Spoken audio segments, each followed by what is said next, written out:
بسم اللہ الرحمن الرحیم۔ آج کا مسئلہ یہ ہے کہ قربانی کے نصاب میں اور زکوٰۃ کے نصاب میں کیا فرق ہے۔ تو اس حوالے سے شریعت اسلامیہ قربانی اور زکوٰۃ کے نصاب میں دو طرح کا فرق کرتی ہے۔ پہلے نمبر پہ شریعت اسلامیہ یہ فرماتی ہے کہ زکوٰۃ کے نصاب میں یہ شرط ہے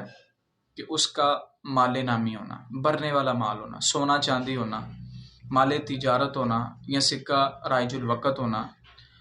جبکہ قربانی کے اندر اس بات کا اعتبار نہیں ہے، بلکہ قربانی کے لیے حاجت اصلی کے علاوہ جو بھی ہے وہ سامان کی صورت ہے، پیسے کی صورت ہے،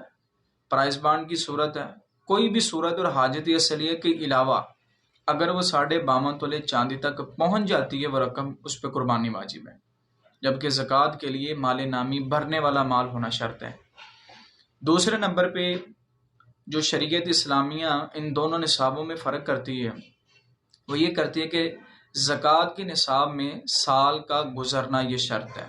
سال کا مکمل ہونا یہ شرط ہے، پھر جا کے زکوٰۃ یہ فرض ہوگی، جبکہ قربانی میں اس طرح کا معاملہ نہیں ہے، اس میں سال کا گزرنا شرط نہیں ہے۔ اب قربانی کے جو ایام ہوتے ہیں وہ 3 ہوتے ہیں، اب اگر ان 3 دنوں کے اندر اگر وہ صاحب نصاب ہو جاتا ہے، اس کے پاس مال آ جاتا ہے، یا وہ حاجات اصلیہ کے علاوہ کسی چیز کا مالک 52.5 تولے چاندی تک اگر وہ رقم پہنچتی ہے یا وہ چیز پہنچتی ہے، اس چیز کا مالک ہو جاتا ہے، تو ایسی صورت میں اس پہ قربانی واجب ہو جائے گی، جبکہ زکوٰۃ میں اس کے لیے پورا سال ہونا یہ شرط ہے۔ یہ دو طرح کا فرق شریعت